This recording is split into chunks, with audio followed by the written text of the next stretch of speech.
The adventure bike market is more competitive than ever, and Honda has raised the stakes.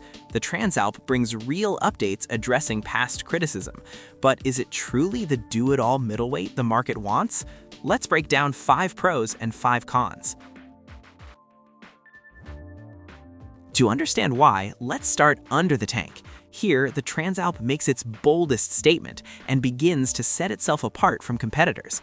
The 755cc parallel twin produces 67.5 kilowatts at 9,500 RPM and 75 Newton-meters of torque at 7,250 RPM. The 270-degree crankshaft and its resulting firing order give the engine a characterful V-twin-like pulse with excellent traction, particularly useful when navigating loose gravel or dirt. Unique ducting creates symmetrical airflow into the airbox, sharpening low to mid-range throttle response, where you need it for overtaking or technical off-roading.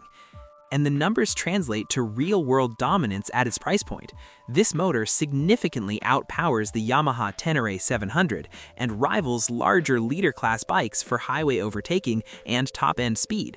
For a middleweight, that is a remarkable achievement. It's smooth, it's linear, and it pulls hard without drama. Whether you're filtering through city traffic at dawn or threading mountain switchbacks in the afternoon, this engine simply delivers.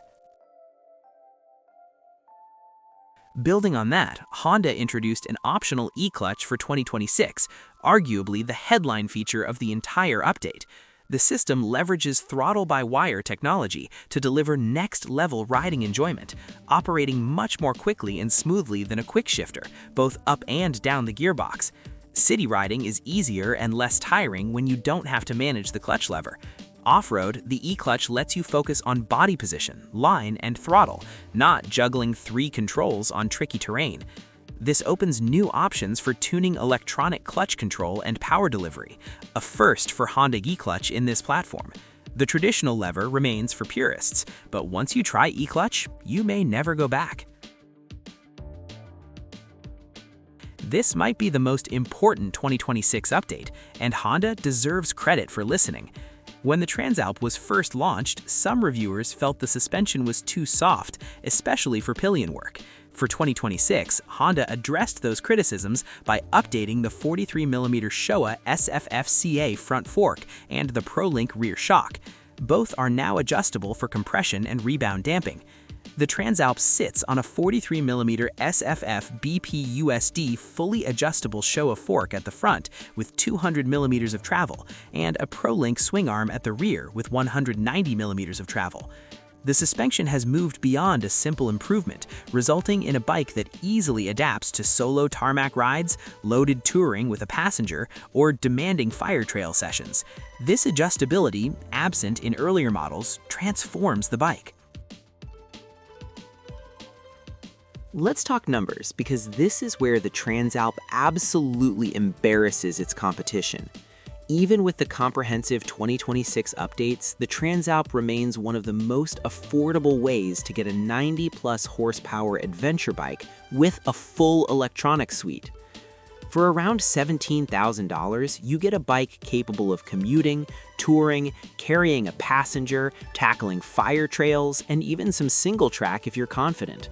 The electronics package, throttle-by-wire, 5 riding modes, Honda selectable torque control with wheelie control, 3 engine braking levels, off-road ABS, and Honda Road Sync would justify a much higher price than a European rival would charge. In Europe, the base Transalp starts at €11,890, matching the previous model's price while adding much more technology. Honda has achieved what seemed impossible, improved the bike significantly without increasing the cost. Adventure bikes make big promises. The Transalp actually keeps them. Off-road, it's stable and confidence-inspiring. On-road, the Transalp is planted, steady, and smooth. The tall stance, 21-inch front wheel, and slim midsection give it a proper off-road presence. The riding position feels upright and natural, and once you swing a leg over it, the whole thing gives off more trail bike vibes than road bike energy. A seat height of 850 millimeters is fairly manageable for a bike in this category, while the 210 kilogram curb weight is competitive for a middleweight with a 16.9-liter fuel tank. Ground clearance of 210 millimeters also hints that it's capable of tackling rougher roads without constantly worrying about damaging the underside. This is the one bike garage solution done right. On the other side of the coin, no bike is perfect, and the Transalp has some genuine frustrations worth considering. The most glaring omission on a bike clearly marketed at long-distance tourers is cruise control. When you're covering hundreds of kilometers on an open motorway, throttle fatigue is real. Nearly every competitor at this price point now offers it as standard, or at least as an option. Cruise control remains absent on the Transalp, even though it's technically feasible with the current throttle-by-wire setup. Honda could implement it via a software update and a single handlebar button. That it's missing is puzzling, and for touring-focused buyers, it's a genuine deal-breaker. The Transalp is sold as a genuine adventure machine, and for the most part, it delivers. But dedicated off-road riders will notice one recurring problem the moment the trail gets technical. The standing position is suboptimal off-road because the foot pegs are too far forward, resulting in a cramped, awkward stance, especially uphill. For road riding or relaxed gravel tracks, this never becomes an issue, but push into more technical terrain, steep climbs, rutted tracks, rocky descents, and your body position suffers. You can't weight the pegs properly, and your balance feels slightly compromised. Aftermarket solutions exist, but at this price point, and with Honda's off-road marketing claims, it's a problem that should have been solved at the factory level. The Transalp runs a traditional 21-inch front and 18-inch rear wheel setup, the correct sizing for an adventure bike, and it expands your tire options considerably. However, both wheels use tubed tires rather than tubeless. The tubed tires may annoy some riders, and that's putting it mildly for anyone who has experienced a puncture in a remote location. A tubeless flat can often be plugged roadside in minutes, and you're back on the road. A tubed tire flat is a proper roadside operation involving levers, a spare tube, and significant time and frustration. For a bike being ridden far from civilization, which is exactly the Transalp's intended purpose, tubed tires represent a genuine risk management issue. It's an area where competitors have moved on, and Honda needs to catch up.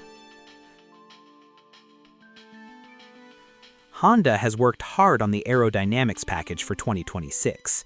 A new central aero duct delivers improved aerodynamics and agility, while a new Durabio screen and an internal mid-cowl improve airflow management. For average height riders, wind protection is reasonable. Taller riders, over 6 feet, get turbulence at helmet level at motorway speeds, leading to fatigue. A taller aftermarket screen helps, but a standard height adjustable screen would be better for a touring bike at this price.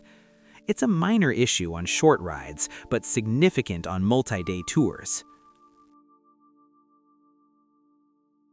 The Transalp is loaded with technology, and that's largely a strength.